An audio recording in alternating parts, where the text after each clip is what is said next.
Bonjour à tous. Alors on va commencer dès maintenant pour ne pas prendre de retard. C'est bon, tout le monde m'entend? Oui, parfait. Alors bonjour à tous et à toutes. Je suis donc ravie de vous voir aussi nombreux pour ce deuxième débat confisé. Avant tout, je me présente pour celles et ceux qui ne me connaissent pas. Je suis Célia Colombier, donc je suis l'animatrice du réseau ISée, qui est un réseau qui est piloté par l'Observatoire régional de santé d'Île-de-France, qui est le département santé de l'Institut Paris Région. Alors le réseau ISée, c'est un réseau qui rassemble les acteurs qui travaillent sur les sujets de santé environnementale sur le territoire francilien. Acteurs franciliens de la santé environnementale ou qui exercent une part de ces activités en Île-de-France, vous êtes évidemment les bienvenus si vous n'avez pas encore rejoint le réseau. Et pour les personnes qui désirent en savoir plus, je présenterai le réseau en quelques mots à la fin du webinaire. Donc voilà, ne partez pas trop vite.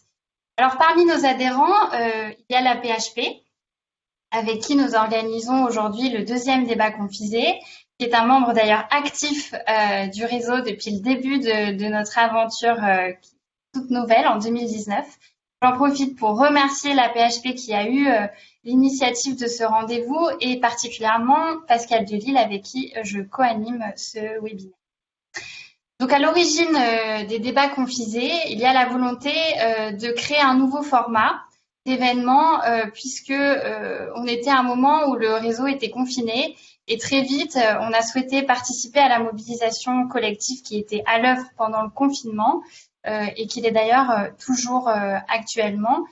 Et ce, en faisant finalement ce que les membres du réseau savent faire le mieux, alimenter le débat, imaginer des leviers d'action collectifs adaptés à la situation particulière. Et donc, à travers nos débats confinés, nous essayons de démêler quelques-uns des enjeux qui lient santé environnementale et Covid, et grâce aux témoignages des membres du réseau ISée. Et donc, pour démêler les enjeux de manière pertinente, encore faut-il se poser les bonnes questions et prendre le temps de l'observation.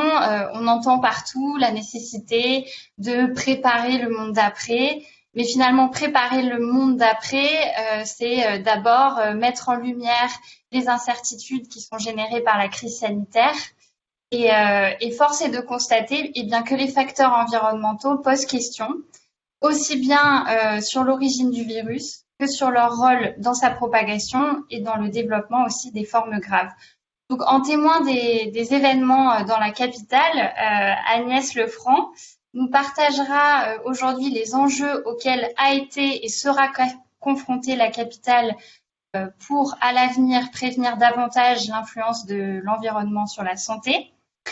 Mais évidemment, cet objectif ne pourra pas être atteint sans la recherche.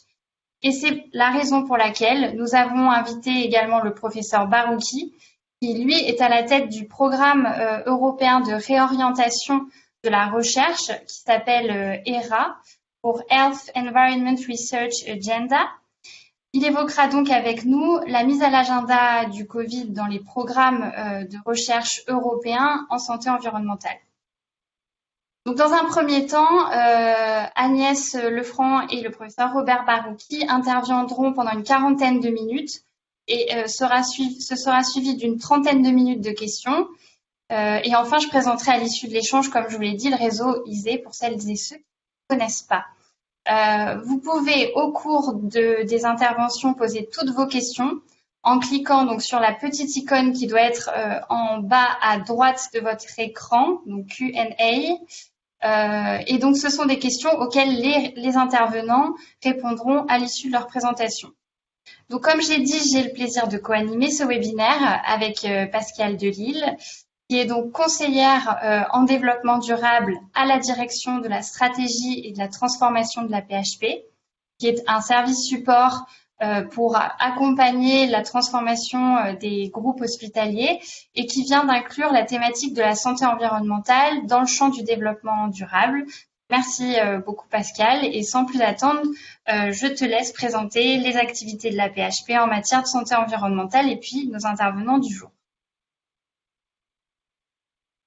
La santé environnementale à l'AP-HP était déjà bien présente et inscrite dans plusieurs de nos pratiques, mais comme souvent dans une organisation de la taille de l'AP-HP, il manquait une vision partagée de ces différentes déclinaisons dans nos services. C'est pourquoi nous avons initié avec le professeur Barouki en octobre 2019 un séminaire inaugural sur cette thématique et nous avons constitué dans la foulée un groupe de travail ouvert, pluridisciplinaire, qui a pour mission de cadrer les pratiques déjà existantes à la PHP. Alors par exemple, donc je vais vous citer quelques exemples nous avons eu 3 réunions pour le moment, mais quelques exemples de ce que nous avons déjà cartographié. C'est pour la prévention de la qualité de l'air intérieur, des pneumologues et des allergologues de la PHP qui prescrivent des consultations de conseillers en environnement intérieur. Donc une partie est justement hébergée par le service parisien d'Agnès Lefranc.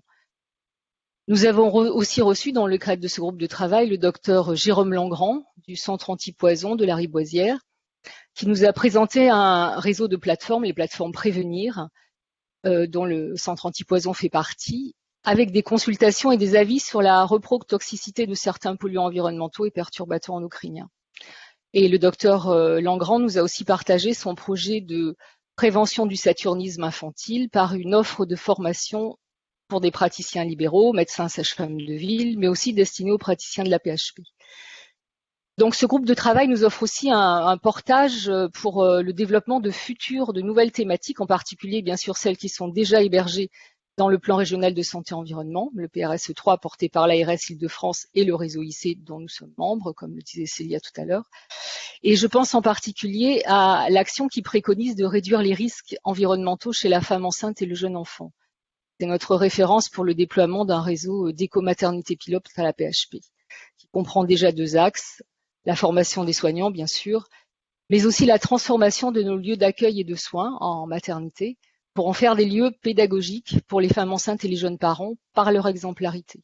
Donc en repensant l'alimentation, les produits d'hygiène, de soins, l'entretien des locaux, leur rénovation, ce qui aura bien sûr en plus un impact sur la qualité de vie au travail des soignants par la même occasion.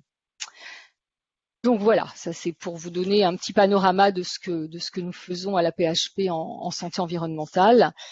Et tout de suite, je vais donner la parole à nos intervenants. Alors je vous présente donc Agnès Lefranc, chef de service parisien de la santé environnementale de la ville de Paris. Donc Agnès est titulaire d'un doctorat d'écologie et après l'ENS, elle a rejoint l'Observatoire régional de santé.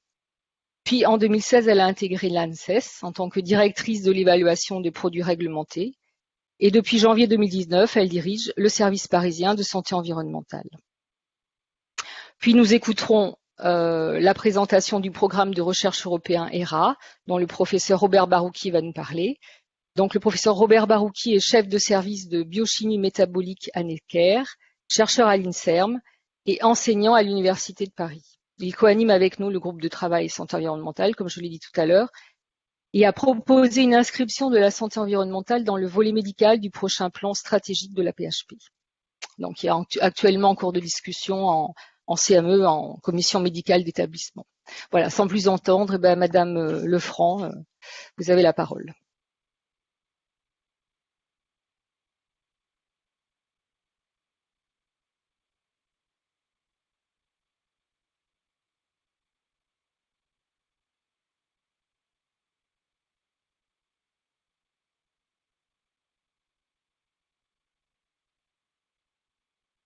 Années à venir en lien avec la crise sanitaire du Covid-19. Voilà, j'espère que tout le monde m'entend et me voit bien, voit bien les slides surtout, plutôt que moi. Et donc, on a donc été confronté à une épidémie de Covid-19 qui est une maladie infectieuse liée à un agent infectieux, le virus SARS-CoV-2. Pourquoi est-ce qu'on peut se poser la question de la santé environnementale dans le contexte de cette épidémie? Ça peut sembler un peu baroque en première approche dans la mesure où on a clairement affaire à une maladie infectieuse. Alors pour ça, il faut peut-être se référer à la Charte européenne de l'environnement et de la santé, donc qui maintenant est un peu ancienne, date de 98, et stipule que chaque personne est en droit de bénéficier d'un environnement permettant la réalisation au plus élevé possible de santé et de bien-être, et précise que bonne santé et bien-être exigent un environnement propre et harmonieux dans lequel tous les facteurs physiques, psychologiques, socio-esthétiques tiennent leur juste place. Voilà. À ce terme, on peut donc, par rapport à une épidémie de maladies infectieuses telle que l'épidémie de Covid, se poser la question des facteurs environnementaux qui ont pu favoriser ou être à l'origine de l'émergence. Se poser la question des facteurs environnementaux qui ont pu favoriser la propagation du virus et ou la survenue de formes graves, et surtout se poser la question des actions en santé publique environnementale futures qui seraient susceptibles de prévenir ou d'atténuer les impacts de l'épidémie présente et des futures épidémies de ce type. Alors, une fois qu'on a résolu cette question de savoir pourquoi on s'intéressait à l'épidémie de Covid-19 sous l'angle de la santé environnementale, pourquoi se poser spécifiquement la question des villes? Eh bien, parce que les villes sont un milieu, justement un environnement particulier, et au-delà de la prise en charge médicale de la maladie, où évidemment on a le sujet de l'offre de soins en lien avec la densité de population en zone urbaine, cet environnement urbain qui est très particulier soulève des questions multiples par rapport aux différents facteurs environnementaux susceptibles d'interagir avec une maladie infectieuse telle que le Covid-19. Ces questions, j'en ai listé quelques-unes, c'est pas du tout exhaustif, ce sont celles de la présence de la nature en ville et de l'extension urbaine et du rôle de ces deux facteurs vis-à-vis de l'émergence des zoonoses. C'est la question de la densité de population urbaine, du mode de vie urbain, les transports, l'utilisation de l'espace public et du rôle de ces différents modes de vie dans la propagation des maladies infectieuses. C'est la question de l'état de santé des populations urbaines en lien notamment avec leur exposition à certains facteurs environnementaux et comment est-ce que cet état de santé est susceptible de favoriser la survenue de formes graves d'une maladie infectieuse. Et puis surtout, de façon prospective, c'est se poser la question des formes qui devraient être retenues pour les villes de demain pour prévenir l'émergence, la transmission et la gravité d'épidémies de maladies infectieuses. Alors, de façon très concrète, j'ai essayé de lister quelques exemples de questions en santé environnementale qui ont été posées aux services techniques de la ville de Paris par la crise du Covid-19. Alors, vous allez voir que c'est un peu l'inventaire à l'après-vert, mais ce sont vraiment des questions que l'on nous a posées ou que nous nous sommes posées pendant l'épidémie et pendant le confinement en particulier. Question très simple, les rongeurs et les moustiques présents en ville peuvent-ils être réservoirs ou vecteurs du virus? Une question qui est revenue plusieurs fois, à laquelle on a pu répondre en s'appuyant sur différentes expertises nationales, notamment celles réalisées par l'ANSES sur le rôle éventuel des animaux vis-à-vis de la maladie. On s'est posé la question de savoir si la propagation du virus était associée aux nuisances environnementales. Donc, je ne reviendrai pas sur la pollution de l'air qui a fait l'objet du précédent débat confisé, mais il y a également les aspects surpeuplement de l'habitat et puis tout un tas de caractéristiques de l'environnement urbain. On s'est également posé la question de savoir dans quelle mesure les impacts sanitaires de certains facteurs de risque environnementaux, tels que la pollution de l'air, le bruit, la sédentarité liée au mode de vie urbain, pouvaient favoriser la survenue de cas graves. On a également été interrogé sur le fait de mettre en œuvre la désinfection de certains espaces et bâtiments publics et des mobiliers qui s'y trouvaient. Là encore, ce sont des questions qui ont trouvé des réponses grâce aux expertises collectives qui ont pu être mobilisées au niveau national. Et là, je pense en particulier sur ce sujet-là à celle du Haut Conseil de santé publique. On s'est également demandé, puisque nous sommes un service qui apporte des services aux Parisiens et aux Parisiennes, quel était le soutien à apporter aux habitants confinés à leur domicile pour améliorer la qualité de leur environnement. Et puis également, quels étaient les facteurs de l'environnement urbain susceptibles d'améliorer ou d'aggraver les impacts psychosociaux du confinement. Alors, ce sont, vous voyez, pour certaines des questions qui attendaient une réponse immédiate. Et on s'est efforcé au sein des services techniques de la ville de Paris d'y apporter des réponses. Et ce sont pour d'autres des questions qui ouvrent sur des interrogations plus larges et de plus long terme, si j'ose dire. Et donc, sur la nécessité de préparer l'avenir de ce point de vue.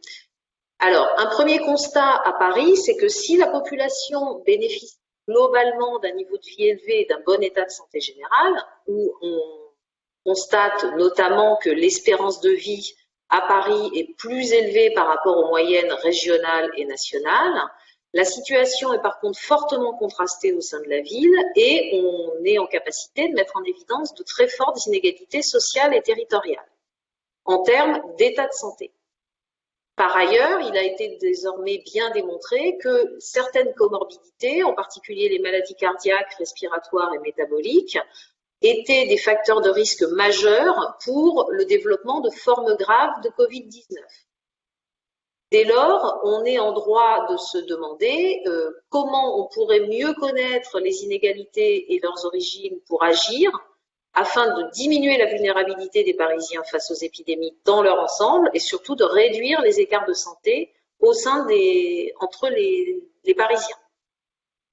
Donc on revient à un sujet très classique qui est celui des inégalités socio-spatiales de santé, dont on se rend compte que pendant l'épidémie de Covid-19, il a probablement joué un rôle de facteur péjoratif pour la survenue de formes graves de la maladie. Et pour, après, mieux connaître les inégalités et leurs origines, comment agir de façon optimale sur l'ensemble des leviers qui permettraient de réduire ces inégalités. Et parmi ces leviers, certains relèvent de la santé environnementale, tels que l'exposition aux polluants chimiques et physiques, le cadre de vie extérieur et intérieur, et d'autres sont probablement au-delà de ce champ de la santé environnementale et relèvent de l'accès aux soins, d'autres politiques de prévention, de la prévention de certaines addictions, etc. Donc on voit qu'au travers de ce questionnement sur la crise du Covid-19, on revient à des thématiques, on va dire, plus connues, plus classiques, mais qui sont à considérer sous un nouvel angle et on dit bien évidemment depuis des années que les inégalités socio-spatiales de santé, il faut absolument les réduire et améliorer la santé de la population dans son ensemble. Je pense que là, la crise du Covid-19 a illustré une fois de plus combien ces inégalités socio-spatiales de santé étaient importantes et combien il était du coup très important d'agir pour essayer de lutter contre elles.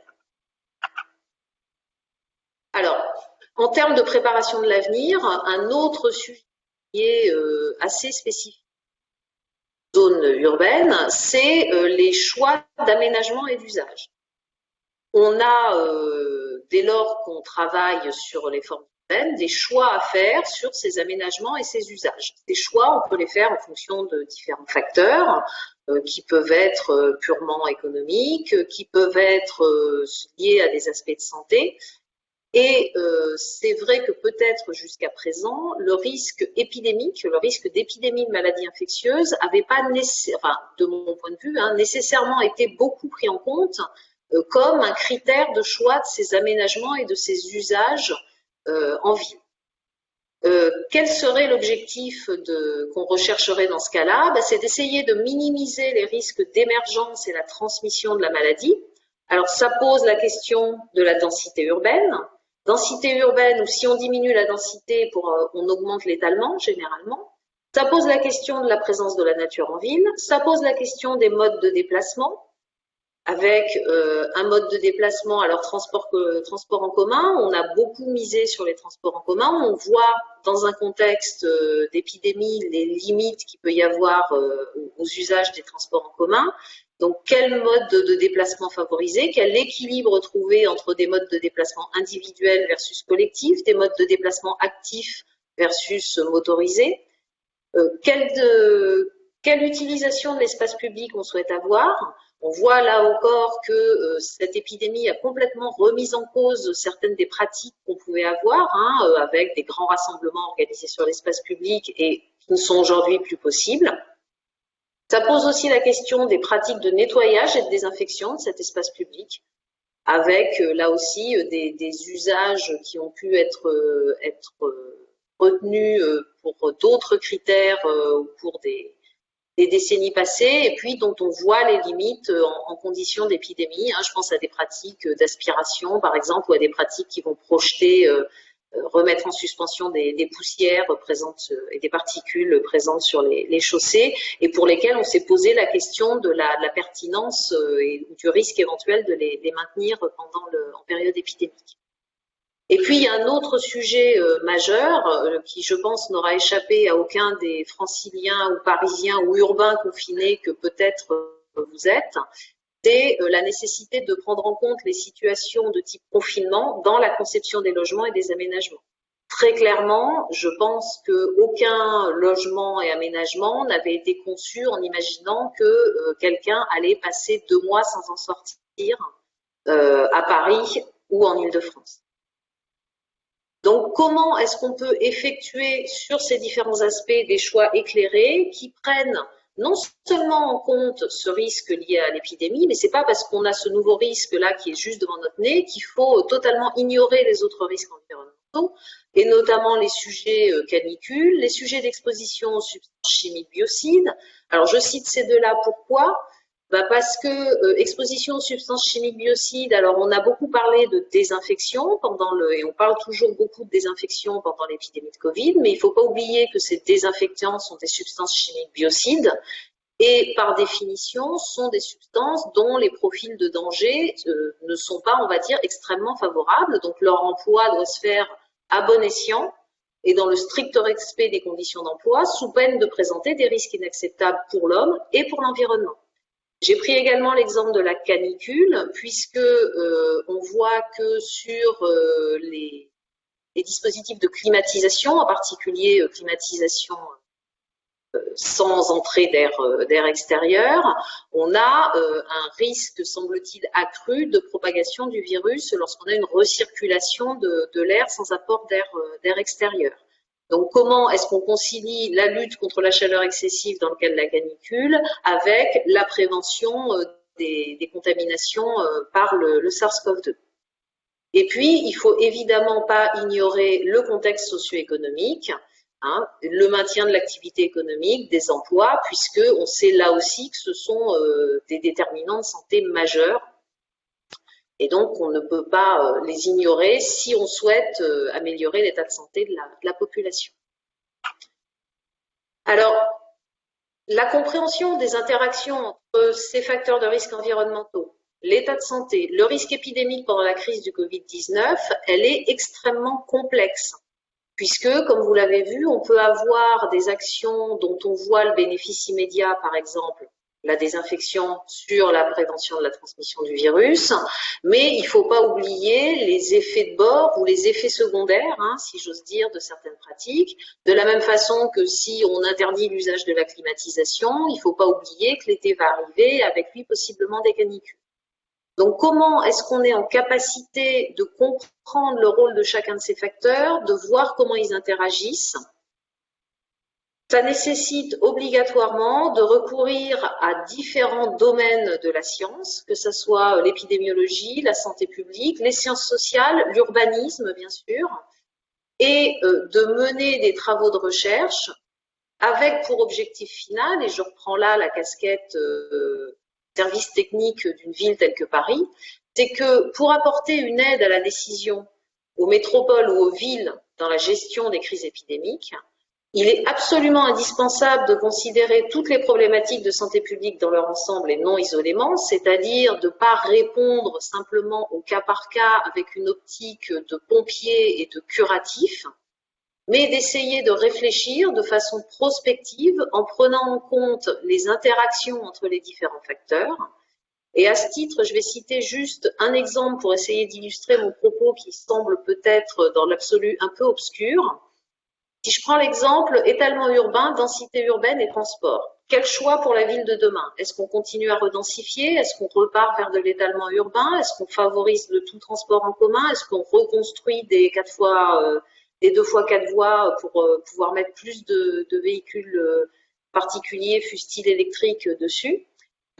Pour être en capacité de prendre une décision éclairée, il faut être en capacité d'évaluer les impacts de cette action, mais d'évaluer les impacts de cette action, pas seulement du point de vue de la propagation d'une épidémie, mais aussi en termes de pollution atmosphérique, de changement climatique, à la fois en termes d'atténuation des impacts et de limitation des émissions de gaz à effet de serre, de prendre également en compte le risque d'émergence zoonotique, mais aussi, puisqu'on parle d'étalement urbain, tous les risques liés à l'imperméabilisation des sols et, in fine, les risques de transmission d'un agent infectieux.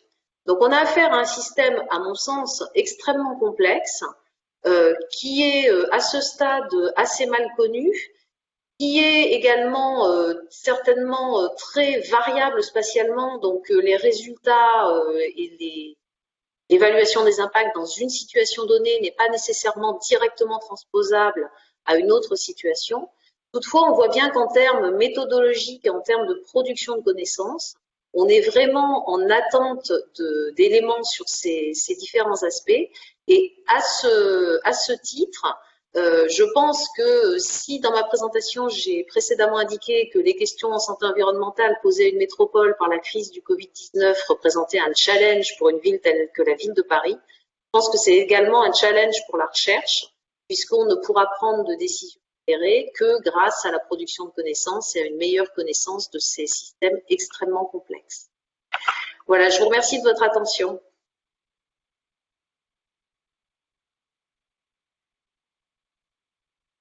Merci beaucoup Agnès Lefranc d'avoir votre présentation qui était très complète et très intéressante.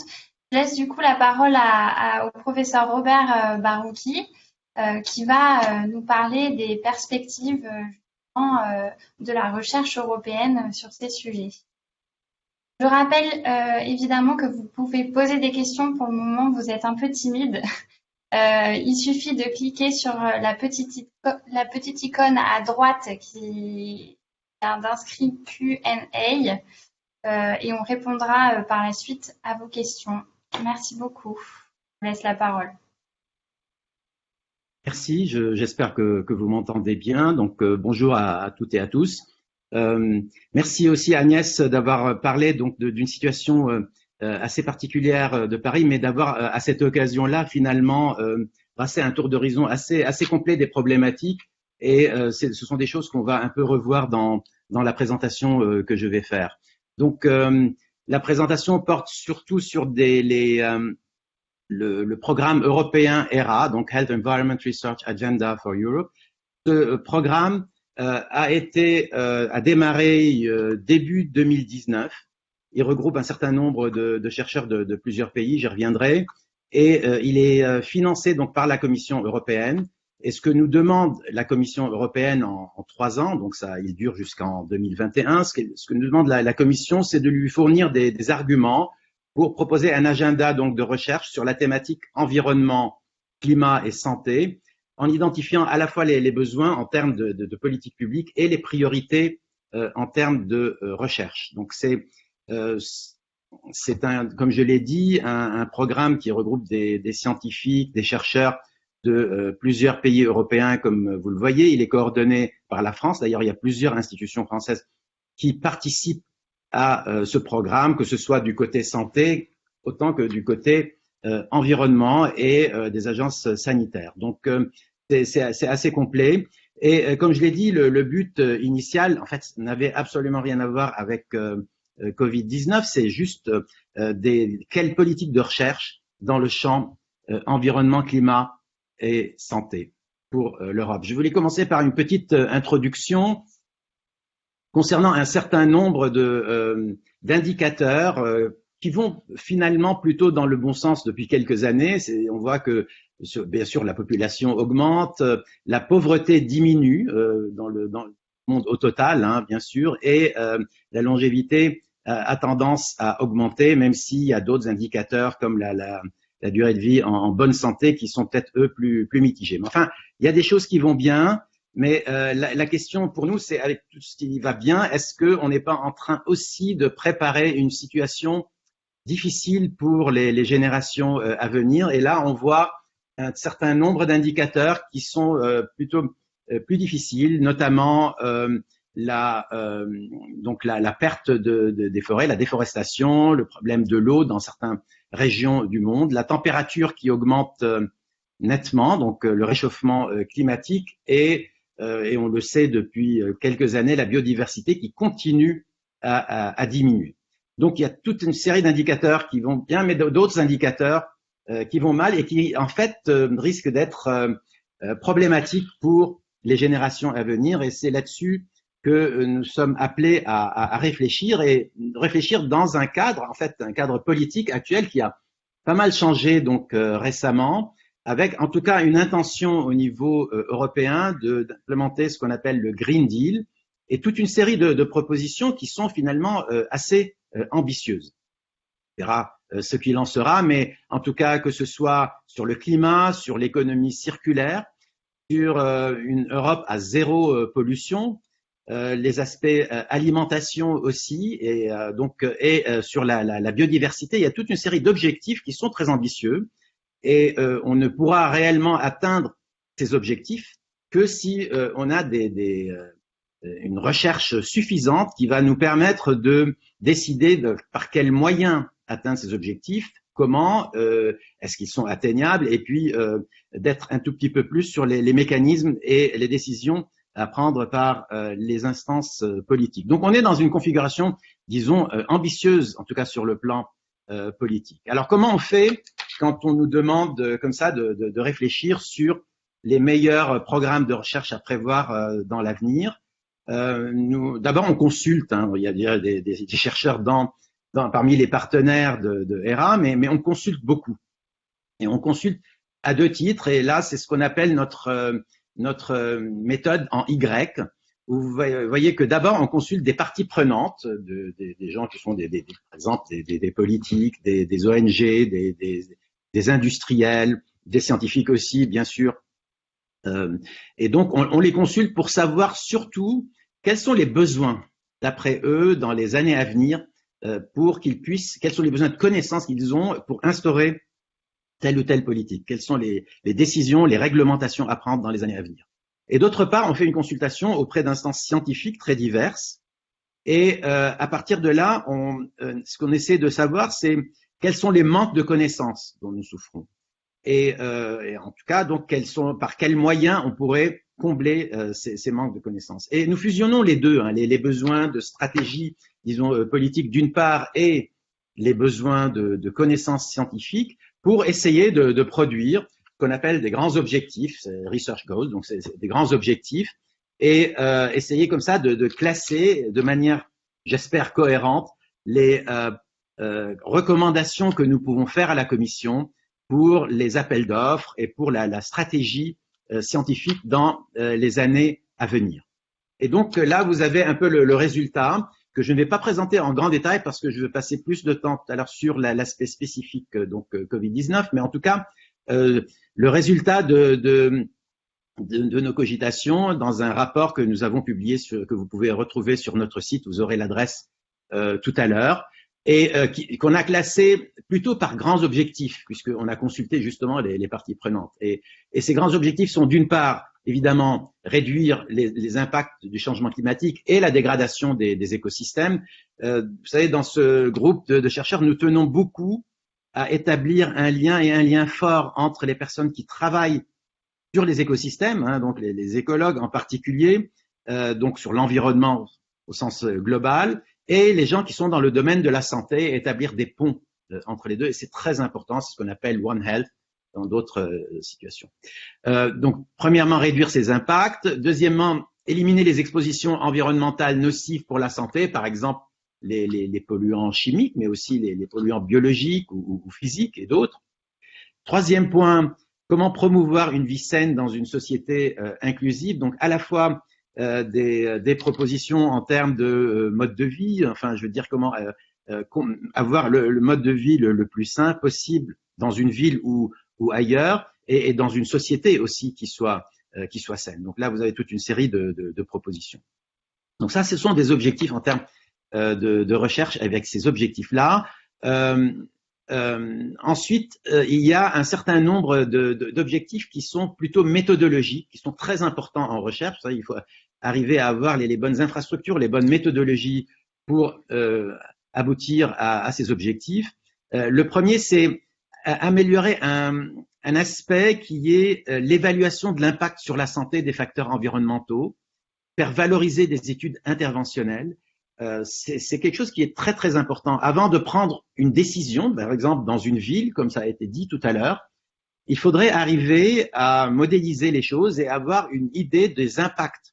Et quand on a une idée des impacts sur la santé, quand on a une idée des impacts sur l'environnement, on peut ensuite avoir une idée sur les impacts économiques. Et on est parfois surpris parce que en prenant une décision qui paraît coûteuse dans l'immédiat en termes d'euros, si on compte les avantages qu'il y a à prendre ce type de décision en termes sanitaires ou environnementaux, on peut très facilement démontrer que sur le long terme, c'est quelque chose qui est tout à fait bénéfique, même en termes économiques.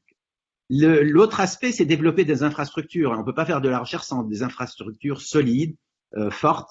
Et ces infrastructures, il y a tout un système au niveau européen pour organiser des infrastructures présentes dans tous les pays, les encourager. C'est un système, pour l'avoir un peu pratiqué, assez lourd, assez compliqué, qui prend beaucoup de temps, mais qui est très important. Il faut connaître les infrastructures et qui n'est pas facilement soutenu par nos gouvernants. Mais en tout cas, c'est un objectif à atteindre et il est très important. Et enfin, nous avons mis dans un cadre RG6, le dernier cadre, comment soutenir des approches de changement transformationnel ou transformant dans notre environnement et notre santé. On le voit bien, dans certaines situations, il est nécessaire d'avoir des modifications très significatives de nos comportements, et il y a toute une recherche qui vise à savoir comment on peut faire et par quel est le meilleur moyen de le faire. Assez curieusement, nous l'avons vécu récemment avec à la fois les décisions de confinement et les décisions ensuite de distanciation physique. C'est quelque chose qui a profondément transformé notre vie et notre société, et c'est peut-être des leçons à prendre pour la suite, parce qu'il y a eu cette crise maintenant, mais il y a d'autres crises qui peuvent venir. Et c'est, à mon avis, comment entraîner comme ça des changements assez radicaux dans notre vie et notre comportement est quelque chose qui est extrêmement utile, et la recherche doit s'y intéresser de manière importante. Donc, si je résume de manière, disons, les aspects les plus emblématiques de ces priorités, on a mis les 3 C par facilité, mais évidemment, ça ne couvre certainement pas tout. Les 3 C, c'est climat, c'est chimie, donc les produits chimiques, et c'est citer la vie dans un milieu urbain, comme on l'a vu tout à l'heure, mais il y a évidemment beaucoup d'autres choses dans ce rapport. Et puis ça, c'était un premier rapport que nous avions produit en février 2020. Quand on regarde ce rapport, on parle un tout petit peu d'infection, on parle un tout petit peu d'épidémie, mais finalement assez peu, et noyé dans un ensemble beaucoup plus large. Et puis il y a eu un 4e C qui est venu, en fait, beaucoup plus tôt que mars 2020, mais en réalité qui nous a concernés ici en France de manière très aiguë en mars 2020. Et ce 4e C, c'est évidemment le Covid-19. À ce moment-là, la commission, les représentants de la commission nous ont contactés et nous ont dit, bon, vous avez fait un bon travail sur, en général, environnement, climat et santé. Maintenant, qu'est-ce que vous pouvez nous dire en 2-3 semaines sur les propositions de recherche entre, d'une part, environnement, climat et santé, et d'autre part, Covid-19? Quelles sont les interactions entre ces différentes entités, et qu'est-ce que nous, commission, pouvons proposer comme appel d'offres pour essayer de promouvoir des études à la frontière entre la pandémie et l'environnement et la santé.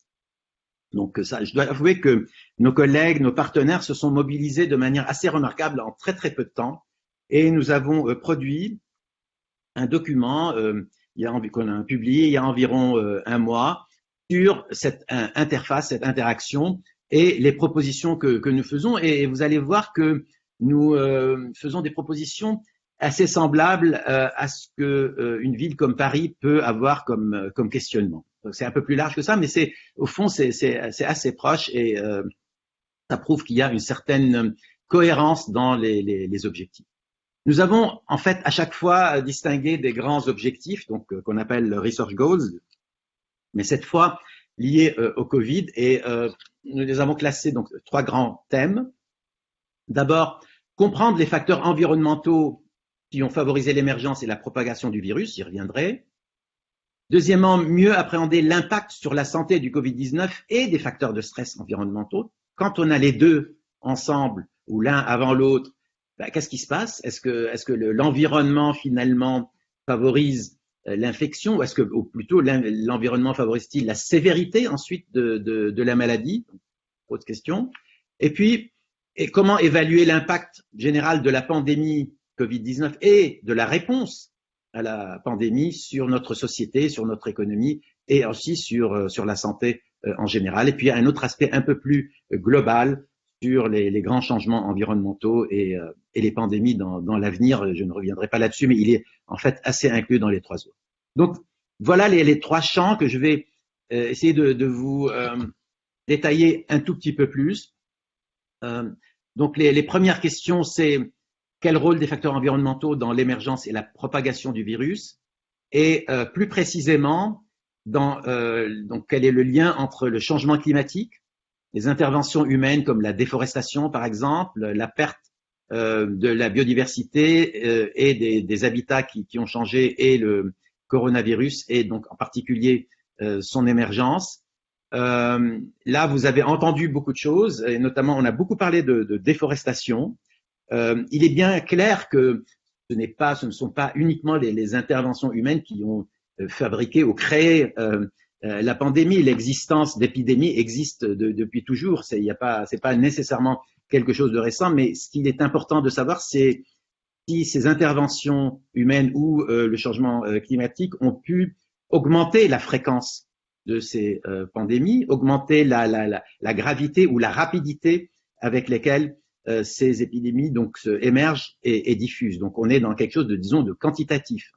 Et il y a quand même un certain nombre d'arguments que beaucoup d'écologues ont mis en avant, donc que vous avez peut-être vu publiés ici ou là, sur le rôle très probable donc de ces déforestations, du changement d'habitat d'un certain nombre d'animaux, du rapprochement entre des animaux sauvages et de l'élevage, du rapprochement de l'augmentation des contacts entre les animaux et les humains pour expliquer ces problématiques d'émergence. Il y a encore pas mal de recherches à faire dans ce domaine. Elle n'est pas facile, elle n'est pas aisée, mais en tout cas, ça nécessite un peu plus de recherche pour être à peu près sûr de la manière dont ça se passe et pour ensuite pouvoir éventuellement recommander recommander un certain nombre de décisions et de mesures pour limiter en tout cas ces risques d'émergence. Ensuite, il y a une autre question, c'est la propagation. Est-ce que la pollution, est-ce que le climat, est-ce que le fait qu'on soit dans des climats par exemple plus chauds ou est-ce qu'il y a plus ou moins d'humidité ou plus ou moins de pollution dans l'air, est-ce que ça favorise la propagation du virus? Ça a été traité dans la première confisée. Donc, c'est un travail, on a vu beaucoup de commentaires en fait là-dessus, le rôle des particules atmosphériques notamment. C'est clairement quelque chose qui mérite encore d'être approfondi, d'être étudié pour un peu mieux comprendre les choses. Et ce n'est pas très simple, hein, il y a beaucoup de difficultés avec ce virus, mais en tout cas, ça mérite d'être, la question mérite d'être étudiée. Il y a un certain nombre de chercheurs, soit par des études épidémiologiques ou géographiques ou par des études plus physiques sur l'interaction entre le virus et un certain nombre de polluants, peuvent essayer d'étudier ce type de questions. Et enfin, un grand domaine, c'est la modélisation de l'émergence et de la propagation des maladies. Vous voyez que les décisions publiques et politiques se fondent souvent sur des modélisations, c'est-à-dire des épidémiologistes ou des mathématiciens qui proposent une modélisation et qui disent si vous ne faites pas ceci ou cela, ben vous risquez d'avoir 500 000 morts, vous risquez d'avoir tel ou tel effet. La confiance dans ces modèles est d'autant plus forte que ces modèles sont exacts et se rapprochent un peu de la vérité. Ça nécessite des travaux. Plus on comprend les mécanismes d'émergence et les mécanismes de propagation, quels sont les facteurs physiques environnementaux qui favorisent la propagation, plus les modèles mathématiques vont être fiables et plus les décideurs publics peuvent prendre donc des mesures en fonction de ce que disent ces modèles. Donc il y a un travail là qui est très multidisciplinaire, qui doit rassembler des infectiologues, des épidémiologistes et des mathématiciens, des modélisateurs, et qui est effectivement extrêmement important. Il est important de faire, notamment à l'échelle européenne. Le deuxième sujet, donc objectif, cette fois, c'est voir si l'impact conjugué du Covid-19 et des stress, d'autres types de stress environnementaux, est-ce que cet impact conjugué augmente-t-il le risque de maladie et le risque de sévérité du Covid-19? Je propose là un schéma qui indique comment l'environnement et le climat peuvent d'une part favoriser la diffusion, comme on l'a dit tout à l'heure, du SARS-CoV-2. D'autre part, on sait que toute une série de maladies chroniques favorisent en fait la sévérité de cette infection, et ces maladies chroniques elles-mêmes sont favorisées par un certain nombre de facteurs climatiques. On connaît l'impact de la pollution de l'air, par exemple, sur les maladies chroniques, l'impact des polluants chimiques sur l'obésité, le diabète, les maladies cardiovasculaires, les maladies pulmonaires, et ce sont toutes des maladies qui semblent augmenter la sévérité de l'infection. Donc là, on a une véritable interaction entre à la fois le côté infectieux et le côté maladie chronique pour expliquer la sévérité, et le rôle de l'environnement et du climat est majeur dans cette histoire-là. On manque un tout petit peu on manque même beaucoup de connaissances dans ce domaine, et nous avons fait un certain nombre de propositions.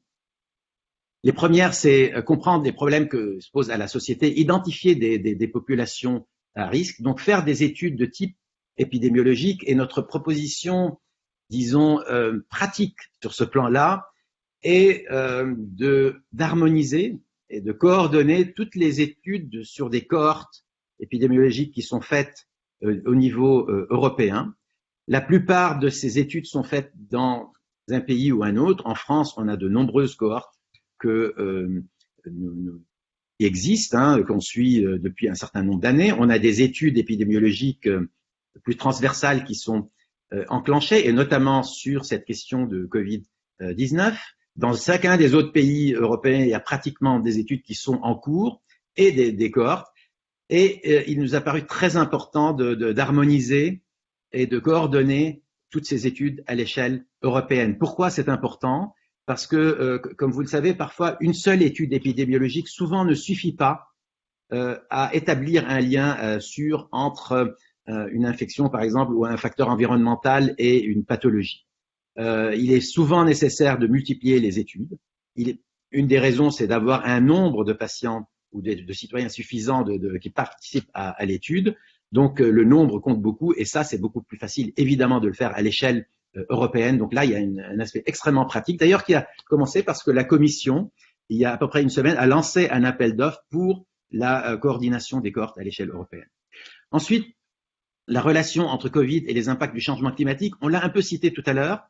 Imaginons qu'il y ait une canicule qui arrive avec une deuxième vague du Covid-19. Qu'est-ce qu'on fait? Quelles sont les populations les plus à risque? Sans doute les mêmes, mais les mécanismes sont effectivement différents, et il y a des mesures pratiques qui sont, cette fois, on a cité la climatisation tout à l'heure, qui est quelque chose évidemment sans doute de très utile en termes de canicule, mais qui peut poser problème en ce qui concerne les infections. Donc là, malheureusement, il y a parfois des mesures qui ont des impacts paradoxaux sur différentes sources de pathologies.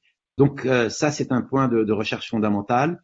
Le troisième point, c'est rôle de la pollution de l'air, non pas comme vecteur, mais comme facteur de stress environnemental, comme source de maladies à la fois pulmonaires, cardiovasculaires et bien d'autres, et la relation avec le Covid-19. Alors vous allez me dire, mais pendant finalement la réponse à cette pandémie, le confinement, la pollution a diminué. En effet, elle a pas diminué complètement, mais enfin pour certains indicateurs de la pollution, elle a bien diminué. Ça prouve bien que quand les gens circulent beaucoup et que le tissu industriel fonctionne, eh bien il y a de la pollution. Alors là, je vous rassure, la pollution réaugmente à nouveau. Ça veut dire que les gens circulent à nouveau, mais il est donc intéressant à la fois d'étudier l'impact conjugué pollution et infection, et d'étudier en fait l'impact de différentes décisions concernant la pandémie sur la pollution. Covid-19 et produits toxiques, là aussi c'est quelque chose qui est très utile. Je vais donner un exemple. Nous avons beaucoup travaillé, nous continuons à travailler sur les perturbateurs endocriniens. Un certain nombre de ces perturbateurs endocriniens modifient le système immunitaire. et puis d'autres substances qui ne sont pas perturbatrices endocriniennes aussi modifient le système immunitaire. Et vous avez tous entendu que le système immunitaire joue un rôle fondamental dans le deuxième pic de la maladie. Quand on a le premier pic infectieux, il y a un deuxième pic souvent où il y a ce qu'on appelle un orage cytokinique et donc qui est lié à sans doute une suractivation du système immunitaire. Et là, on sait peu de choses. Impact des produits chimiques sur l'immunité, c'est pas quelque chose sur lequel on a beaucoup d'informations. De même, impact des substances chimiques sur le système cardiovasculaire, sur la coagulation du sang, très important dans la sévérité du Covid. Là aussi, on manque beaucoup de données. Et donc, là, il y a tout un champ à ouvrir en termes de recherche. Évidemment, on l'a dit tout à l'heure, les impacts socio-économiques et psychologiques du Covid-19 sont fondamentaux. Et là aussi, l'harmonisation des cohortes étudiées à l'échelle européenne peuvent nous donner beaucoup plus d'informations. Est-ce que la situation socio-économique des uns et des autres influe sur l'infection et sa gravité? La réponse semble plutôt être oui. Donc, ça nécessite plus d'efforts, mais parce qu'il y a beaucoup de biais dans ce domaine. Mais c'est très important de pouvoir faire cette étude. L'impact de la santé mentale ou l'impact de l'infection sur la santé mentale aussi et l'impact des mesures qui sont prises sur la santé mentale sont des choses aussi extrêmement importantes. Il y a tout un aspect de stress psychologique qu'il faut aussi relevé et qui mérite d'être étudié. Et enfin, comme je l'ai dit tout à l'heure dans les études globales sur l'environnement, les études d'impact sur la santé, essayer de modéliser l'impact de tel ou tel événement sur la santé, c'est quelque chose qui est très très utile. Il est insuffisant et c'est quelque chose qui peut peut-être être aussi uniformisé ou harmonisé ou coordonné à l'échelle européenne pour que on ne dise pas quelque chose en Allemagne et qu'on dise autre chose en France. Je pense qu'il faut mettre les efforts dans ce domaine en commun. C'est quelque chose qui nous semble tout à fait important en termes aussi d'infrastructure et de modélisation à la fois mathématique de ces événements. Donc le troisième aspect, c'est un aspect plus sociétal, un aspect plus économique et peut-être plus politique des choses. Donc influence de l'impact, donc impact de la pandémie sur ces aspects-là et toute une série de mesures qu'on peut faire. Vous n'êtes pas sans savoir qu'on a subi un confinement important, ensuite une distanciation physique qui est très importante, qui n'était pas quelque chose qui était nécessairement dans notre culture, auquel on est très habitué. Donc tout ceci va laisser des traces à différents niveaux et étudier l'impact de ces mesures donc de confinement, la comparaison de différents pays. Certains n'ont pas choisi le confinement, d'autres l'ont choisi, certains ont réagi différemment. Cette comparaison-là mérite une recherche approfondie pour essayer de voir pour quelles raisons tel ou tel pays a pu peut-être gérer ou a eu moins d'infections ou moins de morts suite à l'infection. Donc peut-être une recherche comparative, mais aussi une recherche qui tend à un peu mieux comprendre les impacts de ces différentes mesures. Il y a des choses plus précises, on l'a cité tout à l'heure, on a pris justement l'exemple de Paris. L'environnement urbain et la pandémie méritent une analyse beaucoup plus poussée. Je vous ai mis en bas là une figure de proposition, notamment suite à des travaux faits par un collègue de Barcelone, donc Marc Nieuwenhausen, qui a beaucoup étudié le milieu urbain et comment améliorer le milieu urbain d'un point de vue environnemental. Et là, il faudra y rajouter l'aspect risque pandémique, et les propositions qui sont faites dans ce type de modèle sont par exemple, de considérer les différents blocs et les rues qui séparent ou qui délimitent ces blocs, et de penser qu'une ville pourrait être peut-être mieux vivre si on fait des blocs avec trafic de voitures, des blocs beaucoup plus grands, et à l'intérieur de ces blocs uniquement des piétons et des cyclistes. Évidemment, ça va beaucoup réagir, mais c'est ce type de modèle et l'impact de ce type de modèle dans différentes situations, et être sûr que ces modèles répondent à des besoins en termes à la fois environnementaux, mais aussi de prévention des pandémies, de prévention de la densification, d'apporter un peu plus d'exercice physique, parce qu'on l'a pas cité aussi tout à l'heure, mais il est évident que l'exercice physique joue un rôle très important, notamment dans les villes. Donc tout ceci est quelque chose qui mérite d'être étudié et qui n'est pas a priori tout à fait évident. Et en fait, il y a toute une série d'autres domaines où il y a un impact entre environnement et Covid-19. le milieu du travail en est un, et ça, c'est au cas par cas. Hein. C'est pas du tout la même chose si on est dans une usine, on est dans les champs, ou si on est dans un laboratoire comme le mien, et les conditions de travail qu'il faut adapter en fonction pour éviter le risque donc épidémique et pour toujours tenir compte de l'aspect environnemental est quelque chose qui doit être fait au fur et à mesure et au cas par cas. Il y a toute une recherche sur les mesures de politique sociale, économique et environnementale globale. Et là, on met l'accent sur la difficulté de l'implémentation des décisions. Il est parfois facile de recommander un certain nombre de choses et il n'est pas nécessairement toujours facile de voir comment on peut en pratique implémenter ça. Et c'est vraiment le topo qu'a fait Agnès est un bon exemple de comment on arrive à partir disons de données et de connaissances globales à rendre ça pratique dans la vie et de ne pas avoir des effets indirects qui ne soient pas nécessairement désirables. Et puis un champ d'investigation, là vraiment on est pratiquement dans la politique, c'est mesurer l'impact environnemental et économique de la stratégie de sortie de la crise. Il va y avoir, vous entendez tous les jours, des milliards et un plan de sortie de la crise. Quel est l'impact économique, bien sûr, mais quel est l'impact environnemental et comment on peut concilier les deux? C'est un champ ouvert aussi à une recherche peut-être plus à la fois d'épidémiologistes, mais de sciences politiques et de sciences sociales qu'il est tout à fait fondamental d'avoir, et surtout maintenant, parce que c'est maintenant que des décisions se prennent et il faut être sûr des impacts de ces décisions, non pas sur ce qui se passe dans les mois à venir, mais ce qui se passe dans les années et les dizaines d'années à venir. Donc pour résumer, c'est une figure qui résume un peu les différentes propositions en partant de l'émergence du virus, de sa propagation, de son impact sur la santé et des réponses sociopolitiques qui sont jusqu'au plan de relance économique. À chacune de ces étapes, nous avons établi des liens avec des situations environnementales et on prend l'environnement dans sa globalité, c'est l'environnement, donc la nature, la biodiversité, etc., mais aussi l'environnement du travail, l'environnement urbain, l'environnement social, les inégalités sociales qui font partie aussi de notre environnement et qui peuvent être impactées et par la pandémie et par la réponse à la pandémie et par le plan de relance. Enfin, on a essayé à chaque fois d'établir ces liens et de faire un certain nombre de propositions pour mieux comprendre les relations entre les pandémies et les problématiques environnementales. Il y a un aspect que je n'ai peut-être pas signalé, c'est qu'il y a beaucoup de leçons à tirer de ce qui s'est passé, à la fois en termes de diffusion de la pathologie, mais de réponse à la pathologie, de réponse à une crise, en fait. Et ces leçons, on doit pouvoir les tirer pour pouvoir être prêt dans l'avenir à d'autres crises qui ne seront pas nécessairement des crises de pandémie, mais peut-être des crises liées au changement climatique. Et c'est comment la population a répondu.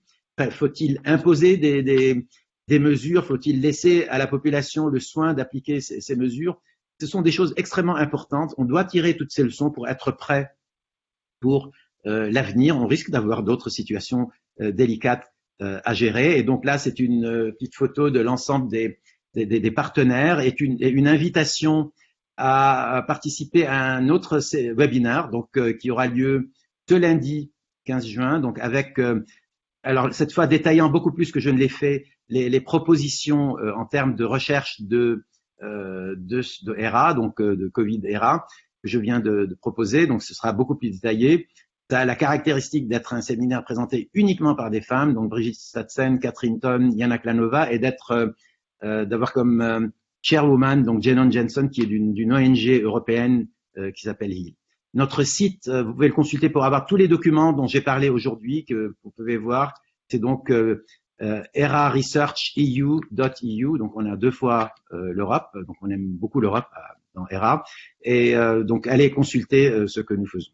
Voilà, j'en ai fini et merci, et nous répondons avec plaisir à vos questions. Merci beaucoup. Alors, je vous propose du coup de passer à l'échange avec les participants. Il y a eu pas mal de questions. J'espère qu'on pourra toutes les traiter. Sinon, on les note et on vous enverra les réponses par mail. Alors, une première question sur le Covid-19 dans le métro. Donc, on nous dit le coronavirus serait transporté par les particules fines. Donc, on a vu dans le précédent débat confisé que cet énoncé devait quand même être un peu nuancé et les recherches poursuivies. Mais bon, avez-vous à la mairie de Paris, j'imagine, en visibilité la problématique pollution, particules fines et Covid-19 dans le métro? Agnès. Alors, oui, dans le métro et ailleurs, hein, bien évidemment. D'ailleurs, j'ai vu passer également une question sur les liens qu'on pouvait avoir avec des écologues. Donc, on travaille au sein des services de la ville en étroite collaboration avec l'Agence d'écologie urbaine, que je mentionne ici parce que c'est eux aussi qui s'intéressent beaucoup à la problématique pollution atmosphérique. Donc là, le sujet Covid-19, pollution atmosphérique extérieure, effet sur la santé, c'est effectivement des objets, entre guillemets, qui sont dans notre champ de vision. Alors, dans le métro, hein, vous savez que les enceintes de la RATP, c'est pas le milieu extérieur, hein, ce sont les enceintes de la RATP, mais ce sont effectivement des objets d'intérêt scientifique, ces trois objets, pollution atmosphérique, Covid, santé, qui sont totalement dans le champ de nos préoccupations. Très bien. Une autre question qui s'adresse à vous, Agnès. Avez-vous prévu de faire des mesures environnementales pré- et post-confinement dans les logements ou bâtiments publics de la ville de Paris? Alors, pré-confinement, c'est une bonne partie du métier du service parisien de santé environnementale de faire des mesures de polluants divers dans les logements des Parisiens et des Parisiennes et dans les établissements de la ville. Que ça soit de mesurer des polluants chimiques, des polluants microbiologiques, de rechercher les fibres et particules. C'est une partie, si j'ose dire, de l'ADN du service parisien de santé environnementale. Donc, on a, pré-confinement, un ensemble de données disponibles. Post-confinement, on a ciblé nos efforts au moment du déconfinement sur les paramètres qui étaient, on va dire, impératifs à mesurer pour assurer la reprise d'activité, notamment des établissements dans les meilleures conditions. Et c'est un exemple que j'ai pas cité de questions qui étaient posées, mais donc on pense risque infectieux Covid, mais il faut pas oublier que les réseaux d'eau des établissements de la ville sont restés inutilisés pour les établissements qui étaient totalement fermés pendant la période du confinement. Et donc se pose la question au moment du déconfinement des légionelles, avec un travail extrêmement important de remise en service des réseaux d'eau chaude sanitaire et de contrôle de la qualité microbiologique de ces eaux. Donc voilà, c'est aussi une question qui se pose à toute ville qui a des établissements qui sont restés fermés pendant plus de 2 mois. Au moment de les remettre en route, c'est pire que des grandes vacances. Voilà. Alors, une autre question sur la densité urbaine. Aujourd'hui, est-il possible, enfin double question, d'affirmer la corrélation entre densité urbaine et propagation et ou sévérité accrue du Covid? Faut-il accompagner la tendance de diminution de la densité urbaine? Alors, affirmer, c'est très difficile, hein. Tout ça, c'est de la science qui est en progrès. Ce qui est certain, c'est que le virus se transmet quand il y a des contacts entre les gens. Donc, on voit qu'une situation type métro bondé aux heures de pointe est a priori favorable, plus favorable au moins à la propagation du virus. Une situation, on va dire, dans une zone, par exemple, moins urbaine, où les gens vont aller travailler en prenant leur voiture pour parcourir plusieurs dizaines de kilomètres pour rejoindre leur lieu de travail. Au moins, pendant ce temps de trajet, on voit bien que le risque d'être en contact avec une personne contaminée est bien plus élevé pour un urbain que pour quelqu'un qui ne vivra pas en zone urbaine. Après, j'ai pas d'études épidémiologiques directes ou de démonstration que la densité urbaine favorise la propagation du virus. C'est plutôt un raisonnement de bon sens, on va dire, qui amène à dire ça. Par ailleurs, sur le lien entre pathologie préexistante et gravité des cas de Covid, là, il y a quand même, par contre, maintenant, y compris notamment dans les bulletins épidémiologiques de Santé publique France, des données qui montrent quand même très clairement que la grande majorité des cas graves concernent des personnes qui présentaient des pathologies préexistantes, et en particulier des pathologies respiratoires, cardiovasculaires et métaboliques, dont on sait par ailleurs, comme le rappelait Robert Barouki, que ce sont des pathologies pour lesquels un certain nombre de facteurs environnementaux sont des facteurs de risque. Donc, l'exposition à certains polluants chimiques, substances chimiques, polluants de pollution atmosphérique, la sédentarité, qui est plus fréquente en milieu urbain, qui favorise les maladies métaboliques. Voilà, donc c'est sur la base, là aussi, de cette observation qu'on peut émettre l'hypothèse qu'un certain nombre de facteurs environnementaux et de facteurs environnementaux présents dans l'espace urbain en particulier vont pouvoir quelque part être associés à des pathologies préexistantes et donc à un risque accru de survenue de cas graves d'une maladie infectieuse telle que le Covid. Mais ça reste effectivement une construction de l'esprit dans l'attente d'études épidémiologiques comme celle que mentionnait Robert Barouki à base de cohortes et de méta-cohortes assemblées pour avoir des informations beaucoup plus précises sur les déterminants. Si je peux intervenir. Oui, bien sûr. Non, mais c'est un mot un peu général, mais on a pendant très longtemps un peu opposé les maladies infectieuses, ce qu'on appelle les maladies chroniques non transmissibles. Ça s'appelle non transmissibles, c'est-à-dire justement elles sont pas infectieuses comme l'obésité. L'obésité est une condition plus qu'une maladie, mais le diabète, les maladies cardiovasculaires, les maladies pulmonaires étant non transmissibles. Et on a beaucoup travaillé sur le lien entre facteurs environnementaux et maladies non transmissibles. Et il y a toute une série de travaux là-dessus et ça continue. Mais là, ce que le Covid nous dit, c'est finalement, et il faut vraiment travailler sur les deux en même temps et l'interaction entre les deux, parce que c'est très très clair que l'infection par le Covid, sa sévérité dépend d'un certain nombre de facteurs. Évidemment, l'âge au premier plan, mais aussi de toute une série de conditions comme qu'on a rappelé tout à l'heure, qui sont justement des maladies dites non transmissibles. Il y a bien une interaction entre les maladies infectieuses et les maladies non transmissibles et il faut avoir une vision assez globale des choses dans ce domaine.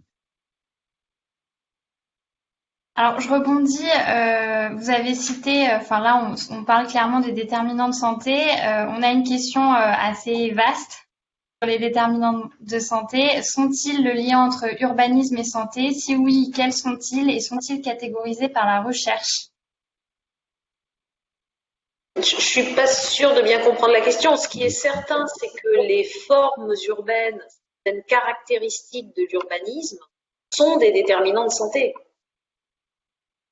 Voilà, je ne sais pas si ça répond à la question, mais ce sont des déterminants de santé, au même titre que la quantité de polluants qu'on va trouver dans l'air, au même titre que la présence de certains polluants chimiques dans l'eau, etc. Ce sont des déterminants de santé. Alors, ce sont des déterminants de santé directs ou ce sont des déterminants de santé indirects. Je reprends mon exemple pollution atmosphérique. Les choix d'urbanisme qui vont être faits, qui vont conditionner l'accessibilité par exemple de différents services et qui font que on va prendre plus ou moins un véhicule éventuellement à moteur ou marcher à pied, vont conditionner les émissions de polluants qui vont donc conditionner les expositions des habitants qui vont conditionner leur état de santé. Et en ce sens, le choix de forme urbaine va être un déterminant. Oui, bien sûr. Et parfois, on a quelquefois des surprises. Par exemple, bon, le milieu rural peut paraître beaucoup plus sain à beaucoup d'égards que le milieu urbain, mais on a des surprises parce que dans le milieu rural, il y a quand même des pesticides qui traînent et parfois on a des impacts sanitaires qui sont plus importants dans le milieu rural que dans le milieu urbain, même si au total, il y a d'autres aspects beaucoup plus positifs dans le milieu rural et le milieu urbain.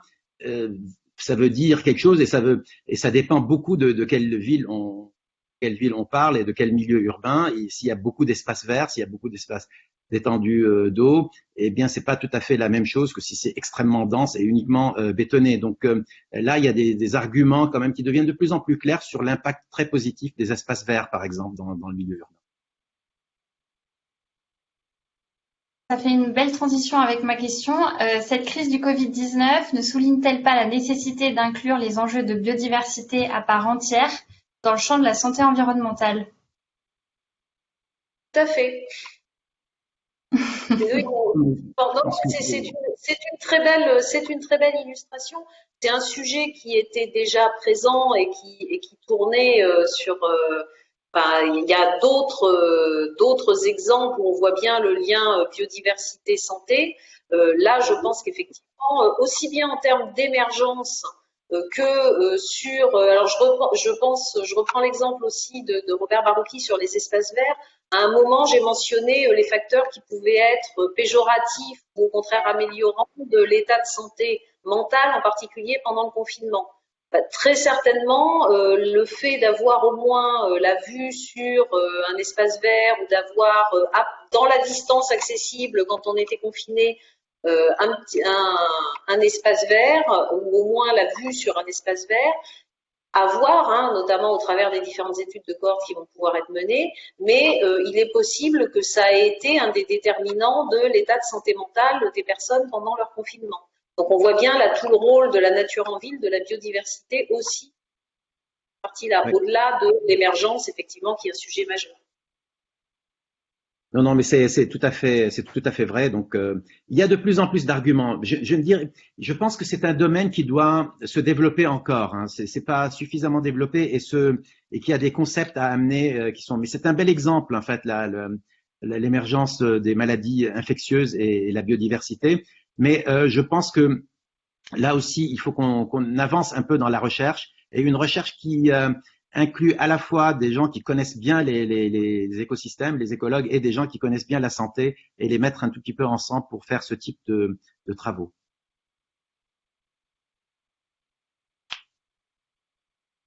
Très bien, merci. On a une autre question qui nous demande si on a évolué précisément sur ce sujet depuis ces 15 dernières années, en rappelant l'ouvrage Le mystère des épidémies qui a été publié en 2005 par le docteur Saluzzo et Rodin.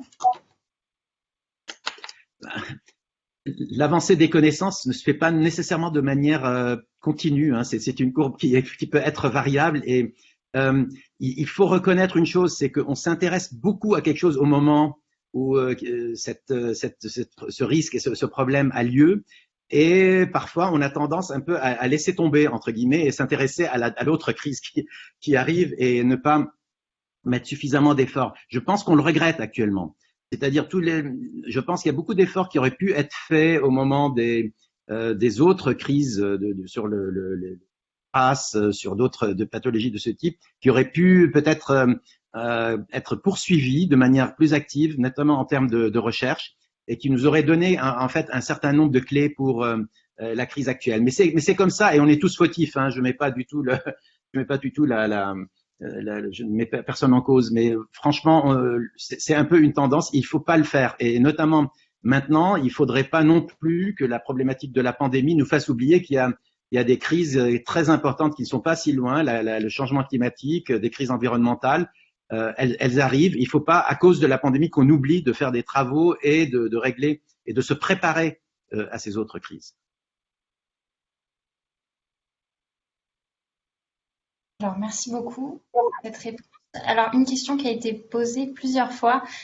Comment une petite ville de 190 000 habitants peut-elle bénéficier d'aides financières pour la recherche afin d'adapter au mieux la politique en réalisant une étude interventionnelle? Je ne sais pas si vous avez des billes là-dessus.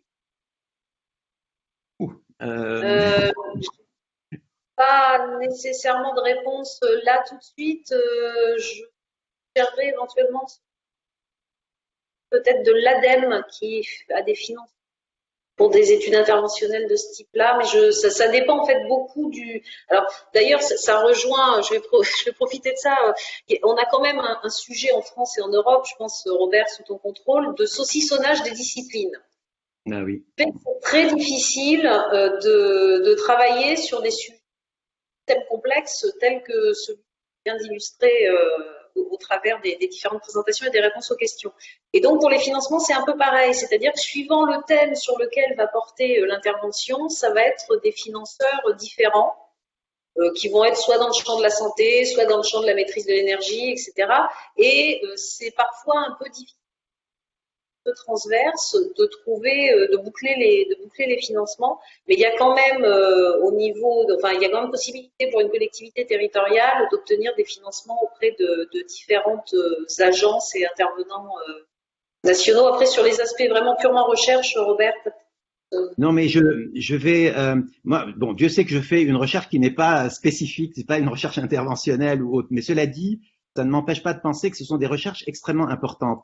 Et on a en France quelque chose qui s'appelle le plan national santé-environnement et on a les PRSE, les plans régionaux. Et vous connaissez ça, Alizée, puisque vous êtes un peu une émanation de ces plans régionaux. Ce que je regrette, c'est qu'il n'y ait pas un accompagnement du financement de la recherche sur les plans régionaux. En tout cas, pas un accompagnement suffisant. D'ailleurs, c'est un peu le cas aussi même pour le plan national. Ces plans ne s'accompagnent pas. On compte en fait sur les organismes, sur d'autres pour financer la recherche, ce qui est une manière de faire, mais j'aurais aimé qu'il y ait un financement dédié aux plans nationaux et aux plans régionaux. Et les plans régionaux doivent, eux, s'intéresser à ce type de problèmes, je dirais principalement des recherches interventionnelles pour essayer de voir comment ça se passe. Et donc, je pense que c'est extrêmement utile comme recherche parce que, comme je vous l'ai dit, dans le programme ERA, on a identifié ça comme un problème, c'est-à-dire on recommande des choses et ensuite la manière de faire une réalisation pratique de ces recommandations nécessite une certaine recherche, une recherche importante et de faire des tests là-dessus. Dans ce domaine, peut-être, il y a quelque chose de très intéressant en Finlande. Il y a une ville, en fait, en Finlande qui a fait énormément de travaux et d'ailleurs elle-même a progressé pour essayer de devenir la plus, entre guillemets, écologique possible avec toute une série de recherches dans le domaine. Le nom m'échappe à l'instant, mais ça me reviendra. Et cette ville finlandaise est très intéressante comme exemple sur ce sujet. Donc, il y a des financements régionaux, parfois des financements plus locaux pour de la recherche. Ils sont insuffisants, bien sûr, mais je pense qu'on peut trouver au niveau régional des moyens de financer ce type de recherche. Alors, il y a une question qui demande si ERA pourrait-il financer ses recherches interventionnelles. Alors, d'après ce que moi j'ai compris, ERA ne finance pas de recherche. Voilà. Non, ERA a comme objectif de proposer à la Commission les priorités en termes de recherche. Ensuite, la Commission lance des appels d'offres européens pour financer ces recherches. Alors, on demande... Merci beaucoup. On demande si le facteur exposition aux ondes électromagnétiques a été pris en compte dans les études de cohorte. Ça dépend beaucoup des cohortes et je pense que ça fait partie des questionnaires qui peuvent être… Quand on fait des questionnaires dans les cohortes, on peut poser ce type de questions. Il y a des études plus directement spécifiques sur les ondes électromagnétiques. Ça reste un domaine où il y a franchement peu de choses connues parce que autant on a une idée sur comment un produit chimique intervient sur un tissu, un organe ou une cellule. Donc là, on a un certain nombre d'informations. Comment des ondes électromagnétiques interviennent pour entraîner un certain nombre d'effets, ça reste un domaine franchement qui mérite d'être exploré. Dans certaines cohortes, il y a des questionnaires qui peuvent poser des questions, le lieu de vie, où est-ce qu'on habite, à côté de quoi, etc. Et jusqu'à présent, les grandes études épidémiologiques dans ce domaine, la plupart n'ont pas relevé des faits négatifs, donc, mais ça mérite de continuer à être exploré parce qu'il y a un souci là-dessus, il faut l'explorer. Alors, une autre question très intéressante. Face à la complexité et aux incertitudes sur les liens de causalité et facteurs environnementaux à propos des risques épidémiques, quelle communication scientifique envisager pour accompagner de façon sereine la décision politique ? La communication est un champ en tant que tel, hein, vraiment un champ de recherche sur les meilleurs moyens de faire de la communication, surtout dans un domaine où de toute façon on est le plus souvent dans l'incertitude que dans des questions, dans des réponses très très précises, et on n'est pas dans l'incertitude parce que les chercheurs du domaine sont nuls. Non, on est dans l'incertitude parce que c'est difficile, hein, c'est des choses difficiles, c'est pas facile de les modéliser. Et si vous êtes, par exemple, on pense que l'exposition à un produit chimique, j'ai vu une question sur la petite enfance là, tout à l'heure, mais si on pense que l'exposition à un produit chimique dans la petite enfance peut avoir un impact 20 ou 30 ans plus tard sur la personne elle-même, c'est pas facile de mettre ça en évidence, c'est même extrêmement difficile. Donc c'est normal qu'il y ait de l'incertitude. Et il faut communiquer. Moi ma position, c'est toujours de dire aux gens ce qu'on pense, hein, voilà les faits, et de mettre en relief aussi les incertitudes et de ne pas vouloir simplifier au point de donner des choses comme étant, de dire de donner des résultats comme étant absolument sûrs sans les accompagner d'un de l'incertitude qui accompagne ces résultats. Je pense qu'il faut être très transparent là-dessus.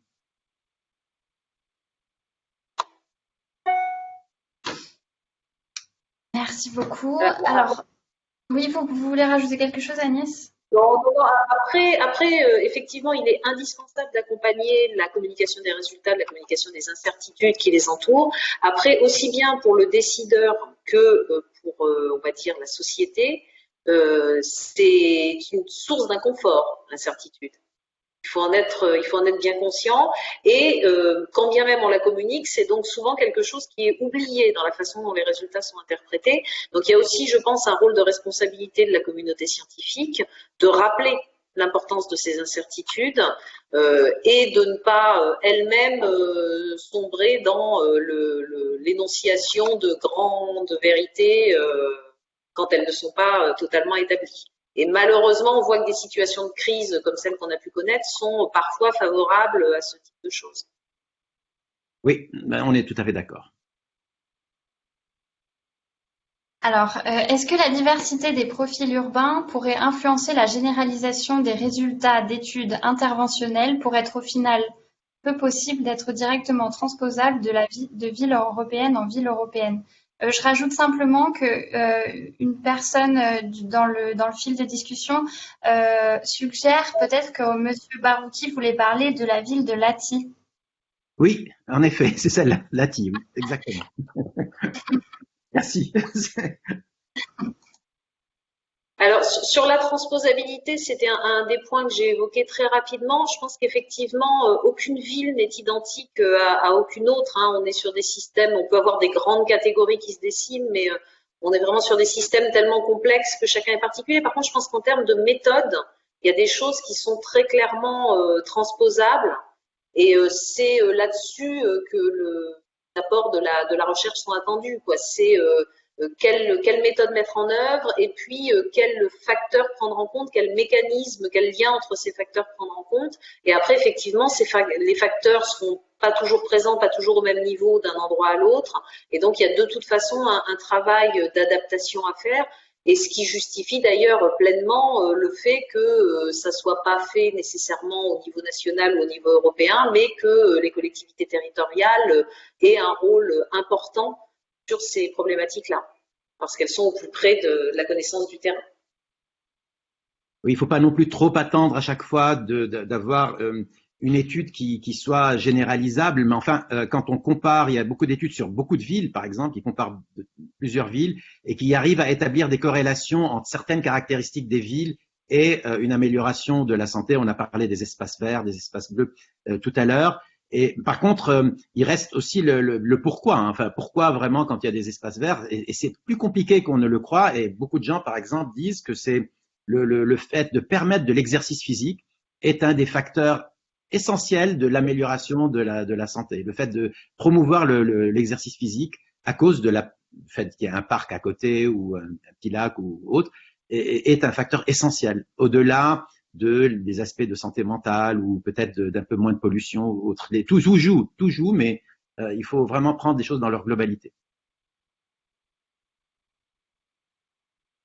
Alors, je vous remercie beaucoup pour vos interventions. Malheureusement, on va devoir en terminer là avec les questions. Alors, il y en a encore de nombreuses, donc je vous propose de vous les envoyer par mail afin d'avoir vos réponses pour ensuite les transmettre aux auditeurs. Donc, merci beaucoup pour vos interventions qui étaient très riches. On l'a vu, le Covid pose énormément de questions à la santé environnementale et vice-versa. Donc, on compte sur vous pour apporter des réponses. En tout cas, merci. Je vous propose du coup, avant de clôturer notre événement, de présenter à ceux qui ne le connaîtraient pas le jeune réseau ISE qui a été créé en juin 2019. Alors, je précise quand même que ce réseau, il est réservé exclusivement aux acteurs de la région Île-de-France, ou en tout cas pour ceux qui, d'une manière ou d'une autre, exercent des activités en Île-de-France. À nouveau, vous pouvez poser des questions dans le fil de discussion. Je tâcherai d'y répondre si j'ai le temps, sinon je vous enverrai un mail avec les réponses. Alors, je vais partager mon diaporama.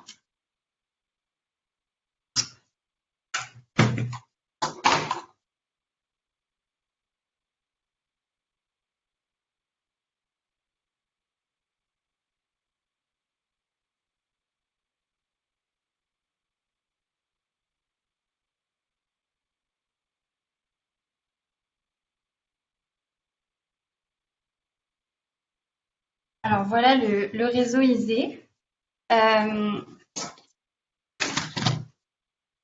Donc, pour vous présenter un peu le cadre, le réseau ISE, il a été créé, donc comme l'a dit Monsieur Barouki, dans le cadre du plan régional santé-environnement, qui est la stratégie régionale au niveau de la stratégie régionale de santé-environnement au niveau régional, qui est financée donc par l'ARS et par la direction régionale et interdépartementale de l'environnement et de l'énergie, et ce réseau est piloté par l'Observatoire régional de santé, qui est le département santé de l'Institut Paris Région.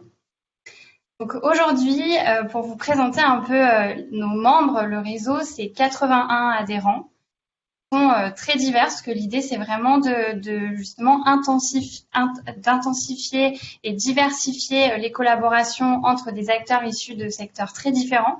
Donc on le voit, on a à la fois l'administration, des établissements publics, des équipes de recherche, des centres d'études. On a aussi des établissements sanitaires, donc comme la PHP, et puis des professionnels de santé qui adhèrent à titre indépendant, individuel plutôt, et puis des représentants de professionnels de santé, l'Ordre des médecins, à la Mutualité française.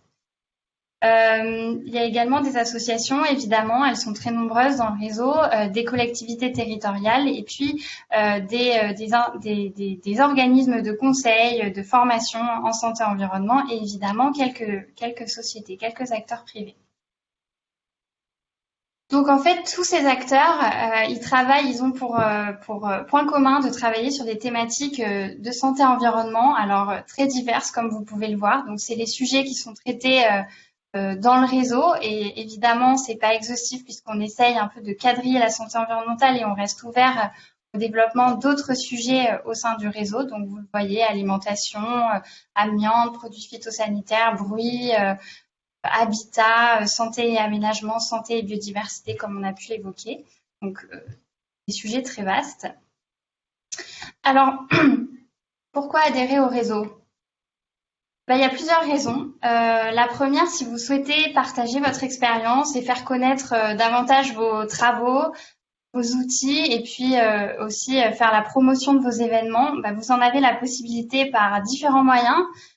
D'une part, lors de nos événements, donc comme aujourd'hui on a présenté l'action de la PHP en matière de santé-environnement, mais aussi lors de nos colloques. Donc là, à gauche, vous avez une image de notre journée annuelle, la dernière en décembre 2019, donc pour un environnement favorable à la santé de l'enfant. Donc où intervenaient des membres du réseau, mais pas que.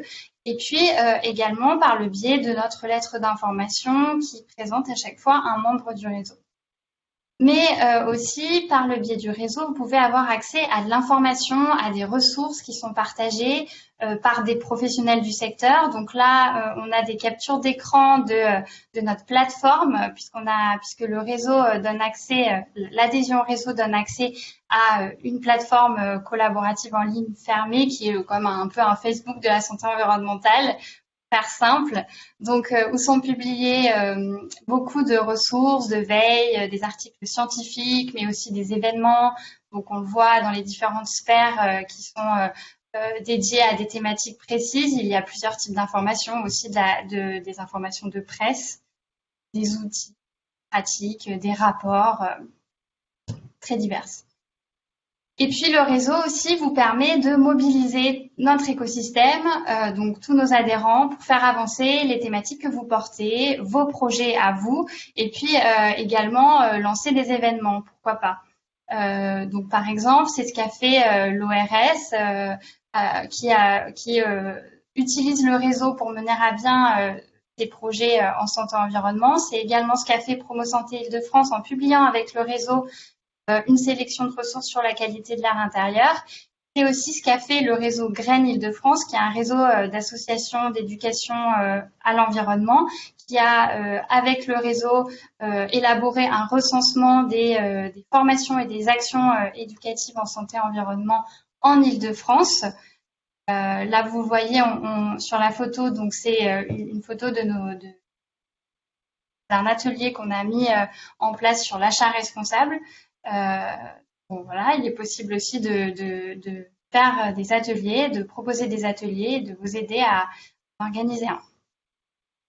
Alors voilà, rejoignez-nous vraiment. Vous pourrez également participer à nos projets qui sont en cours, en initier d'autres à nos côtés. Donc aujourd'hui, on travaille avec un certain nombre de membres du réseau sur la conception d'un kit à destination des professionnels de santé pour les inviter à la prise en compte de l'environnement intérieur de leurs patients dans leur diagnostic, notamment pour des patients dont les pathologies, dont les symptômes dans les pathologies respiratoires n'arrivent pas vraiment à s'atténuer. On travaille également sur l'organisation d'une journée d'études santé humaine et biodiversité, enjeux et actions en Île-de-France, donc qui aura lieu au second semestre 2020. Et à nouveau, une petite équipe travaille sur le sujet avec nous. On participe également au développement et au suivi d'un tableau de bord santé-environnement francilien, donc qui permet d'améliorer l'état des connaissances sanitaires et environnementales de la région. Et enfin, nous travaillons également sur la création d'un portail d'information sur les perturbateurs endocriniens où il y aura de la veille scientifique, mais aussi un recensement des actions qui existent en la matière pour diminuer l'exposition des populations. Donc pour être tenu au courant alors de nos événements et puis de nos actualités, il y a plusieurs moyens. Évidemment, sur les réseaux sociaux, sur notre Twitter, on a notre lettre d'information. Vous n'êtes pas obligé d'être adhérent du réseau pour la recevoir. Et puis, vous pouvez aussi nous retrouver sur le site du Plan régional santé-environnement d'Île-de-France, où il y a une rubrique ISE où on dépose toutes nos actualités. Voilà, vous avez des petites photos de nos différents d'événements qui ont eu lieu en 2019. Et évidemment, un dernier moyen d'être au courant de nos activités, c'est d'adhérer. Alors pour adhérer, c'est très simple. Il suffit de signer la charte du réseau, donc d'être en accord avec ses principes. C'est gratuit et vous me l'envoyez par courrier. Et ensuite, je vous donnerai donc accès aux espaces d'échange qui sont disponibles sur la plateforme Waller, donc qui est le Facebook de la santé environnementale, disons. Vous pourrez également intégrer des projets existants si vous signez la charte et puis mobiliser le réseau pour la réussite, vous, de vos projets et puis de vos propres travaux et également utiliser le réseau pour organiser des événements. Voilà, je vous remercie pour votre attention. Bon, c'est bon, on n'est plus partagé. Parfait. Donc merci à tous et puis en premier lieu bien sûr à nos intervenants d'avoir participé au débat et puis à Pascal Delis, c'est un plaisir. Si vous avez besoin davantage d'informations, vous n'étiez pas inscrit à l'événement, vous pouvez aussi m'envoyer votre adresse mail pour avoir le lien vers le podcast. Éventuellement, on n'en a pas encore parlé, mais peut-être les diaporamas des interventions. Voilà, donc vous me faites un petit message à celia.colombier@institutparisregion.fr.com. N'oubliez pas, avant de partir, de répondre au questionnaire de satisfaction. Merci, c'est important pour nous pour améliorer nos événements pour la suite. En tout cas, je vous souhaite une très bonne fin de journée. J'espère que cet événement vous aura plu. Et à très bientôt. Merci beaucoup.